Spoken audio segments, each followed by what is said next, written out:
Kena shanitya sanyasi yano dvesti nakanchati nidvan vovima abao sukam bandat pamuchate. Ô Arjuna, ô bras puissant, celui qui ne hait ni de désire quoi que ce soit mérite d'être appelé un sannyasi.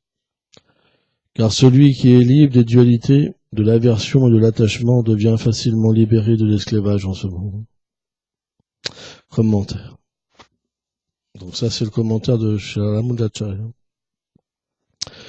Celui qui suit la voie de l'action dévotionnelle prescrite dans les Védas et qui a atteint la réalisation de sa relation avec le Seigneur suprême ne désire rien d'autre. En effet, Krishna est la vérité absolue qui comprend tout. Il est la perfection de la beauté, de la douceur, de la puissance, du renoncement, de la connaissance, etc., dans une profondeur illimitée. Celui qui rencontre Krishna obtient tout et ne peut trouver ailleurs une source qui lui permette d'obtenir une telle satisfaction. Aussi devient-il de plus en plus absorbé en lui, au point qu'il ne perçoit que lui directement et indirectement, ce qui lui donne d'atteindre graduellement la perfection de la vie spirituelle, le pur amour de Krishna. Alors la perception de sa relation éternelle avec Krishna se manifeste, et il atteint en cette vie la demeure spirituelle du Seigneur. Bien qu'un tel pur dévot n'ait pas accepté extérieurement la robe du renonçant, il est complètement détaché de toute activité matérielle. Il demeure libre de l'envie et de l'attachement. C'est pour cette raison que Srila Vijayacharya Thakur mentionne dans son commentaire que le Seigneur a énoncé ce verset afin d'établir qu'il est possible d'accéder à la libération qui est atteinte par le renoncement sans entrer dans l'ordre du sannyas. Om Agyanati Milandasya Gyanam Jalam Shalakri Shakshulu Militam Jena Taisme Shigulave Nama Namaum Vishnu Padaya Golanga Plestaya Lupini Shri Bhakti Vibhudaya Behebunite Namine Namaum Vishnu Padaya Gola Plestaya Bhutale Shrimad Bhakti Pramodaya Puligo Swami Namine Namaum Vishnu Padaya Krishna Plestaya Bhutale Shrimate Bhakti Vedanta Swami Namine Namaum Vishnu Padaya Krishna Plestaya Bhutale Shrimati Bhakti Lashaka Shiladev Goswami Namine Namaum Vishnu Padaya Krishna Plestaya Bhutale Shrimate Bhakti Silanta Sarasvati Namine Shai Shri Brahma Madhva Goja Sarasvat Sampadaya Kiche. Une fois Ramujacharya, il avait plein de disciples qui étaient des sannyasis et qui étaient très fiers parce qu'ils se sentaient véritablement, renoncés, parce qu'ils avaient 2-3 bouts de tissu. Hein. Et il avait un disciple qui lui était très cher et il voulait lui faire apprendre quelque chose. Et donc il avait un autre disciple qui était un roi et sa reine qui était très riche comme ça. Il lui a dit comme ça, va chez eux et va prendre leurs bijoux. Donc le disciple il est parti et le roi et la reine se reposaient dans le même lit et donc il est rentré doucement dans la chambre et il a commencé à prendre la boucle d'oreille et tout. Et quand elle a vu comme ça que c'était le serviteur intime, elle a tourné la tête pour donner son autre boucle d'oreille, etc. Et après il est parti. Et elle a dit à son mari, le temple ils doivent manquer d'argent pour faire ça. Mais ils n'étaient pas attachés, complètement détachés. Vous comprenez? Et là il lui a dit maintenant, tu vas prendre les vêtements des sannyasis, tu vas les mélanger. Et là, il y a eu une grande querelle entre les sannyasis parce qu'ils étaient juste attachés à un petit morceau de tissu chacun. Donc, notre philosophie, elle n'est pas basée sur un renoncement externe. Shilarupa Goswami explique dans Bhakti-Rasamrita Sindhu que celui qui peut voir que tout appartient à Krishna et qu'il engage toutes les choses pour son plaisir, c'est un vrai renonçant. C'est ce qui nous distingue du faux renoncement. Par exemple, les spiritualistes qui pensent que Dieu, la forme du Seigneur suprême, avec quand il vient dans ce monde qu'elle est maya, qu'elle est illusoire, que c'est le brahman qui prend une forme temporaire pour aider les gens, et après il redevient le brahman, ceux-là, finalement, ils font une distinction entre le brahman et l'énergie matérielle maya. Bhaktivinoda Thakur, il dit, leur énorme erreur, c'est qu'ils pensent que l'énergie matérielle recouvre le Seigneur suprême. Ils prennent l'exemple de la mer avec des coquillages. Quand la se manifeste et que la vague se retire, dans les coquillages, il y a de l'eau. Ils pensent de la même manière que l'énergie matérielle, elle capture Dieu et elle fait des âmes conditionnées. Ça veut dire qu'on est tous Dieu, mais qu'on a été capturé par l'énergie matérielle. Donc Bhaktivinoda Thakur explique que cette philosophie, elle est insignifiante. Pourquoi? Krishna dit, Maya Dakshina Prakriti. Mon énergie est contrôlée par moi. Si l'énergie est plus puissante que Dieu, alors Dieu est insignifiant. Pour qu'il soit l'absolu, c'est que tout doit émaner de lui et il doit tout contrôler. Il doit tout contrôler. Et ça, c'est la compréhension absolue de Dieu. Donc, automatiquement, celui qui, à travers le service de dévotion, purifie ses sens et son cœur, la réalisation qu'il a, c'est que tout est Dieu directement et indirectement à travers ses énergies et qu'il peut tout engager pour le Seigneur suprême. À partir de là, qu'il ait de l'argent ou qu'il soit pauvre, c'est la même chose. C'est pour ça qu'on ne peut pas faire de distinction entre un sannyasi et un chef de famille, par exemple. Parce qu'un chef de famille peut être plus avancé qu'un sannyasi. Tout dépend de ses vies passées. Tout dépend de beaucoup de choses. Par exemple, un jour Mukunda, l'associé du Seigneur, il a amené Gadadhar.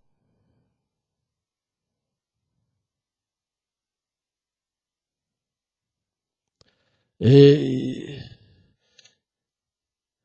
il l'a amené voir Pundarak Vidyanidhi. Et Pundarak Vidyanidhi, c'est le père de Radharani, dans les lilas, en fait, de Krishna. Vrishabhanu Maharaj. Mais, il vivait dans une grande opulence. Une très grande opulence, avec des serviteurs qui le fanaient vraiment dans un coussin, dans un asane très luxueux. Il y avait un crachoir en or, tout, vraiment le luxe. Et Mukunda avait dit à Gadadhar, viens, je vais t'amener à un grand Vaishnava. Parce que Pundarak Vidyanidhi était très cher à Chaitanya Mahaprabhu. Quand Chaitanya Mahaprabhu, il a senti qu'il venait, en fait, à Jagannath Puri, il est devenu fou d'amour, en fait. Ses sentiments, en fait, son attitude, son bhave, en tant que recouvert par le sentiment de Radharani, en fait, Mahaprabhu, il pleurait. Il considérait cette grande personnalité comme le symbole de l'amour de Dieu. Et quand tous les dévots ont commencé à voir Chaitanya Mahaprabhu prononcer son nom, alors qu'il n'était même pas encore là, ils se sont dit, ça doit être vraiment quelqu'un de très spécial. Mais, Mukunda, séparément, il a amené Gadadhar pour le rencontrer. Et quand Gadadhar l'a vu, il a eu un doute. Il a dit, mais c'est pas un Vaishnava, c'est un matérialiste, il vit dans le plaisir des sens. Il a eu cette idée-là. Il a eu ce doute en lui. Il a eu vraiment ce doute. Ouais, par l'apparence externe. Alors bien sûr, Gadadhar, c'est Radharani, c'est un jeu qui se manifeste. Hein, c'est un jeu. Et là, Mukunda, il a réalisé les pensées qu'avait Gadadhar à ce moment-là. Et donc, il a chanté un verset du Srimad Bhagavatam où c'est expliqué que bien que Putana, elle est venue à Krishna, hein, elle a enduit son sein d'un poison et qu'elle a fait téter Krishna pour le tuer. Krishna l'a accepté comme sa mère. Et elle a eu une position à Golok Vrindavan comme une nourrice. C'est spécial, quoi. Hein, la miséricorde de Krishna. Et quand Pundara Vidyadhidi, il a entendu ça, il a crié, il a déchiré ses vêtements, il hurlait, ses serviteurs essayaient de le maîtriser, il envoyait ses serviteurs comme ça balader. Et tous les symptômes d'extase sont manifestés, et il se roulait par terre, il pleurait. Et quand Gadadhar, il a vu ça, wow, il a vraiment été surpris du degré de dévotion, quoi. Le degré d'amour inimaginable, le spectacle qu'il y avait devant lui, inimaginable. Il était sidéré. Et il s'est dit en lui-même, la seule façon de contrecarrer mon offense, parce que j'ai offensé un Vaishnava, c'est de prendre l'initiation de lui. Et c'est comme ça que Gadadhar, en fait, a pris l'initiation. Hein, finalement, de son propre père. Parce que c'est Vrishabhanu Maharaj. C'est pour ça que tous ces exemples-là nous engagent à être extrêmement prudents. Extrêmement prudents. Tant qu'on n'est pas un pur dévot, on ne peut pas avoir qui est un pur dévot. Premièrement. On ne doit pas baser notre compréhension sur les critiques des autres. Et en plus, même si un Mahabhagavat, un grand Vaishnava, prononçait un avis, on ne sait pas si cet avis, il est basé sur un sentiment spirituel, une querelle amoureuse, ou une vérité par rapport au degré de dévotion du dévot. On doit aussi faire attention de ça. Parce que c'est expliqué que, par exemple, Satyabhama et Rukmini, les reines de Krishna à Dwarka, se querellaient tout le temps parce qu'elles n'étaient pas d'accord de la manière d'adorer Krishna. Et Bhakti Pramod Puri Maharaj, il explique que parfois un Vaishnava, il peut critiquer un autre Vaishnava parce qu'il n'est pas d'accord sur la manière qu'il adore Krishna. Mais c'est une querelle d'amour. Et là, il explique une chose qui est très intéressante pour nous, c'est que si on prend part à la querelle, on commet Vaishnava Parade. Et on tombe. Et c'est pour ça que mon gourou Maharaj, la Bhakti Buddha Goswami Maharaj, il dit que la plupart des dévots ne progressent pas à cause de ça. Parce qu'en fait, ils se querellent parce qu'ils pensent qu'ils font partie d'une institution ou qu'ils appartiennent à une lignée et ils critiquent les autres. En fait. On doit être extrêmement prudent. Hein, pourquoi il n'y aurait pas de grands dévots dans chaque maison du Seigneur? Vous comprenez? On doit toujours avoir ce sentiment intérieur que c'est nous qui sommes déchus, pas les autres. Dès qu'on émet un jugement sur une personne, finalement on perd l'humilité. On ne pourra pas voir le Seigneur suprême. Chaitanya Mahaprabhu a dit Trinana Pisunishena.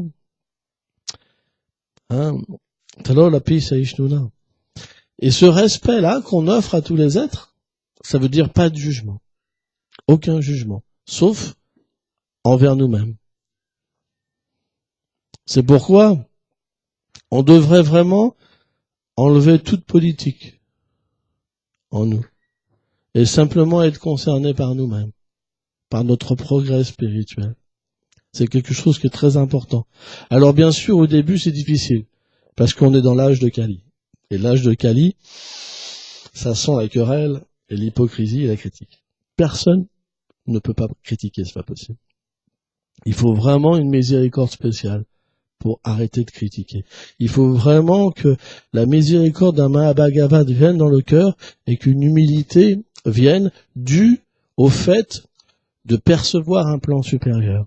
Quand on perçoit un plan supérieur, automatiquement on devient humble.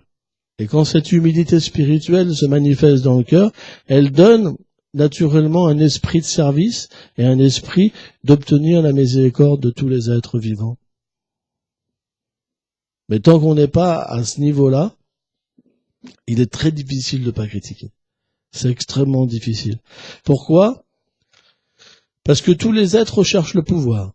On est venu dans ce monde matériel parce qu'on cherche le pouvoir. Donc les gens se critiquent pour s'élever eux-mêmes.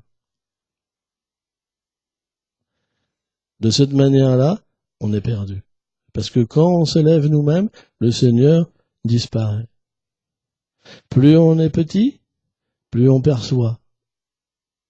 Plus on est grand, plus finalement on est loin du Seigneur suprême. Donc, parfois on peut voir des gens qui sont très enthousiastes et qui glorifient leur acharya, mais ils critiquent les autres. Cette glorification, elle est juste le faux ego, en fait. Mais c'est pas des sentiments d'amour, encore. C'est simplement parce qu'une personne, elle n'a pas de réalisation spirituelle sur son identité éternelle, son service éternel, et qu'elle fonde sa foi sur du bois, des briques et un drapeau. J'ai fait partie ISKCON, j'ai fait partie Gaudiya Math, moi jamais j'irai là-bas, moi jamais je faisais. Vous comprenez ? Sa foi, c'est quelque chose d'externe, mais pas interne. Or, dans le monde spirituel, à Golok Vrindavan, il n'y a pas, quand vous lisez les livres des Goswami, quand vous lisez les livres de Krishnadas Kaviraj Goswami, quand vous lisez les livres de Vishvacharya Thakur, il n'y a pas marqué tout ça. Ça n'existe pas. Tout le monde est uni. Donc c'est une preuve que on doit véritablement avoir une vie intérieure. Parce que sans cette vie intérieure-là, on sera simplement sur une conception de foi externe. Et c'est très dangereux.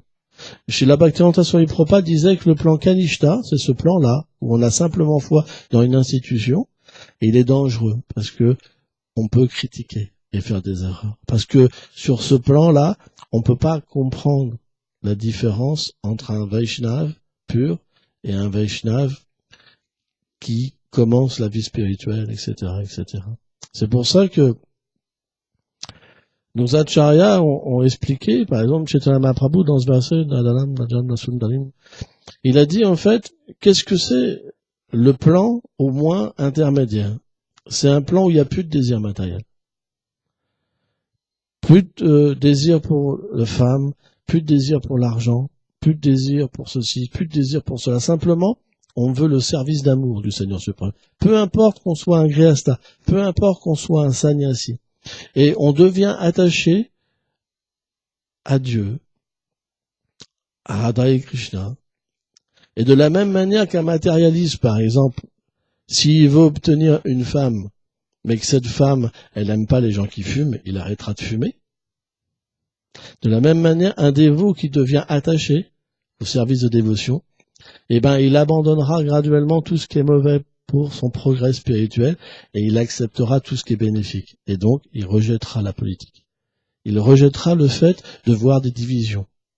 Il pensera, cette personne-là, elle est engagée dans le service de Krishna. Sa nature deviendra simple et pas compliquée. Et c'est quelque chose qui est très important. Parce que sans ça, on ne peut pas vraiment renoncer. Renoncer, ça veut dire renoncer au prestige, renoncer à son bonheur personnel. Par exemple, dans le 8e verset du Shastakam,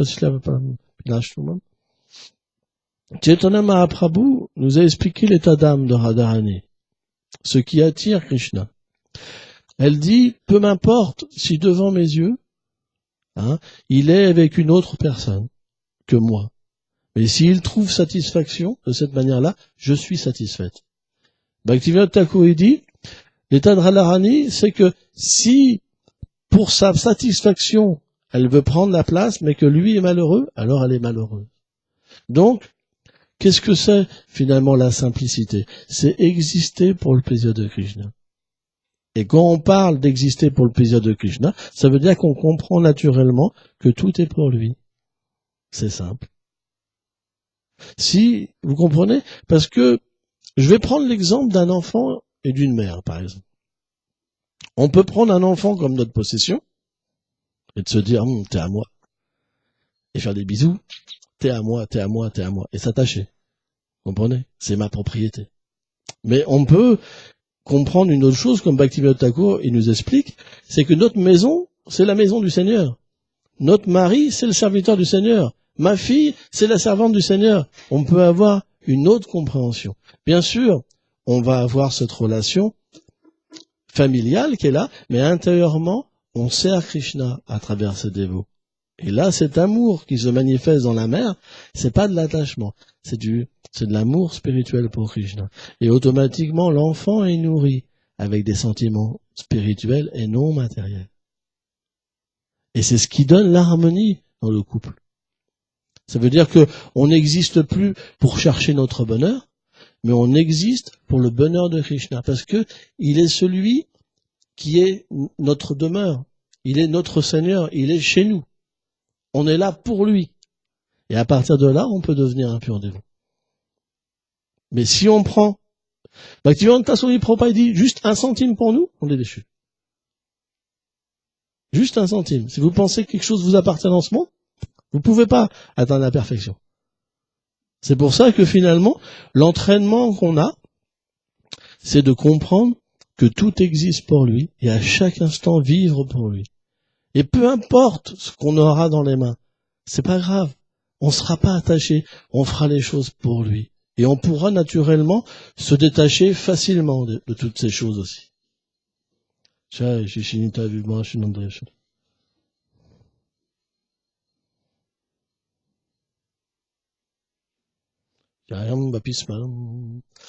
Krishna explique dans la Bhagavad Gita, il dit, ce sont les souvenirs à l'instant de quitter son corps qui définit notre nouvelle situation. Si toute notre vie on s'est entraîné comme ça, on ne sera pas attaché. Mais si on pense à un homme ou si on pense à une femme, on reprendra naissance. Pour nous perfectionner encore plus. Krishna dit, Maunam jamante, Yanuma papajante. Vasudevam savaiti, samatma sudulaba. Après des millions d'existences, on peut comprendre le Seigneur suprême. C'est pas si simple. C'est pas si simple. C'est pour ça, Bhaktivinoda Thakur, dans ses prières du Sharanagati, il nous a enseigné comment on devrait voir notre demeure, comme celle du Seigneur suprême. On ne devrait pas entrer comme ça en pensant c'est mon camion, en pensant c'est ma demeure. On devrait toujours avoir ce sentiment d'entrer chez lui. C'est tout bête, mais faisons l'expérience. On ne peut pas imaginer l'extase qu'on peut goûter. Imaginez, vous prenez vos clés et vous dites, aujourd'hui, je rentre dans la demeure du Seigneur. Mais tout se transforme. Tout se transforme. Parce que Krishna explique que l'énergie matérielle, Bhaktisiddhanta explique que l'énergie matérielle et l'énergie spirituelle, c'est la même source. Swarup Siddhi, c'est la même source, Radharani. Simplement, il se manifeste différemment. Or, cette énergie matérielle, elle peut devenir une énergie spirituelle. C'est simplement de la façon qu'on engage les choses. Si on rentre chez nous pour voir la demeure du Seigneur, elle apparaît. Et Bhaktivinoda Thakur dit, dans cette maison-là, c'est plus l'eau de la Seine qui coule. C'est l'eau du Gange ou de la Yamuna. Tout devient complètement changé. Ça veut dire qu'on peut même toucher les murs et ressentir de l'extase, et ressentir l'amour de Dieu. C'est juste une expérience, en fait. Pourquoi? Parce qu'on vit sans conscience. Tous les jours, on fait la même chose, et on se fait recouvrir, en fait, on se fait recouvrir par les 3 gunas, les 3 influences de l'énergie matérielle. Et tous les jours, on fait la même chose en oubliant la conscience. C'est pour ça que Bhaktivinoda Thakur, Chaitanya Mahaprabhu, c'est appelé Krishna Chaitanya, la conscience de Krishna. C'est parce qu'on devrait tout faire avec la conscience. Mais, malheureusement, on s'habitue aux choses et la conscience s'en va. Mais si il est jamais trop tard pour avoir l'introspection. La vertu, ça veut dire l'introspection. Quand on est situé sur la vertu, ça veut dire on peut méditer, on peut se souvenir. La passion et l'ignorance ne permettent pas le souvenir de Krishna. Mais dès qu'on est situé dans la vertu, alors le souvenir de Krishna vient. Et naturellement, quand ce souvenir-là vient, eh ben, on peut avoir la conscience d'utiliser les choses correctement. Je suis pas chez moi. Parce que si je suis chez moi, je suis un voleur. Et un voleur, il doit être enchaîné, il doit être dans une prison. Et la prison, c'est le monde matériel. Et les 3 chaînes, Bhaktivinoda Thakur, il dit, c'est la chaîne de l'ignorance, la chaîne de la passion et la chaîne de la vertu. Rien ne m'appartient. Simplement, tout m'est donné par le Seigneur suprême pour le servir. C'est pour ça que les Védas originellement existent. Les Védas sont donnés pour que les êtres vivants puissent utiliser les choses et les offrir. C'est ça la source des Védas. Vous comprenez? Mais on voit par exemple, quand Krishna a donné les Védas à Brahma, ça s'est expliqué dans le 11e chant du Bhagavatam, tout de suite, à part Narada Muni, les autres fils de Brahma, ils ont interprété la connaissance. C'est de là qu'est venue l'action intéressée, le gyan, etc., toutes les sortes de voies. En fait. Donc, même si on est en contact avec une science qui est tellement élevée, merveilleuse, et qui est emplie de douceur et d'amour, on fait une interprétation due à notre conscience qui est recouverte. C'est pour ça que on devrait s'arrêter, prendre toujours un moment tous les jours et réfléchir sur notre vie. Comment je sers Krishna? Parce que si je peux pas voir Krishna, si je peux pas être introduit dans le divertissement Krishna, il y a quelque chose qui va pas en moi. On doit être honnête, c'est important. Et on doit véritablement réfléchir. Est-ce que je pourrais pas améliorer ça? Est-ce que je pourrais pas améliorer ça? Et automatiquement, dès qu'on va améliorer, il y aura un résultat plus profond, qui va nous amener à un résultat plus profond, qui va nous amener à un résultat plus profond, et un jour pouvoir vivre simplement pour lui. C'est pas compliqué, en fait. Mais on ne doit pas rester dans une habitude. Parce que l'habitude, c'est quelque chose qui est pas bon, en fait. On doit vouloir progresser. C'est très important, quoi. Hein? Voilà. Et de cette manière-là, peu importe qu'on soit un sannyasi, et peu importe qu'on soit un chef de famille, un grihastha, ça sera la même chose. Ça sera exactement la même chose. Qu'on se retire du monde, ou qu'on utilise le monde, c'est la même chose. Vous comprenez? Allez.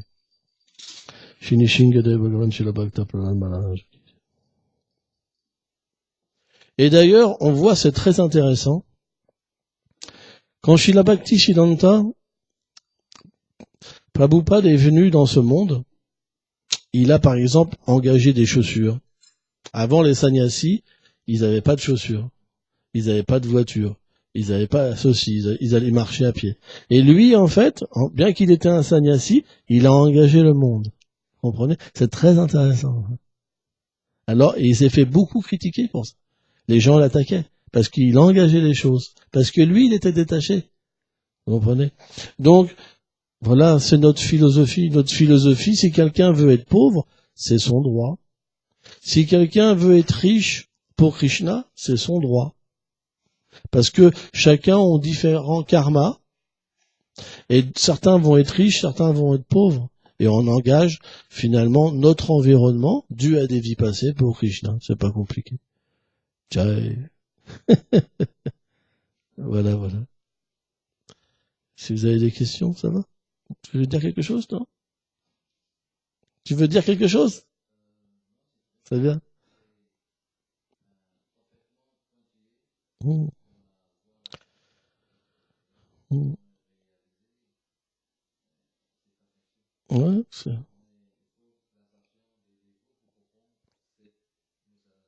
vrai, c'est vrai. Mmh. C'est vrai. Mmh. Mmh. Mmh. C'est vrai. Mais, oui.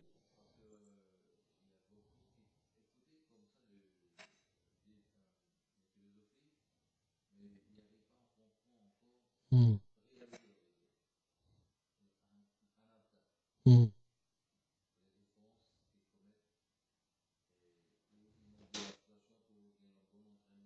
Hmm.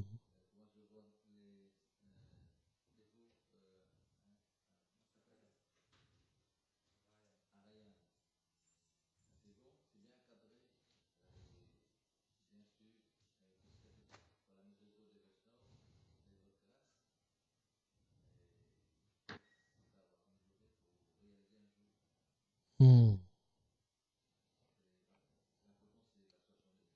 Hmm.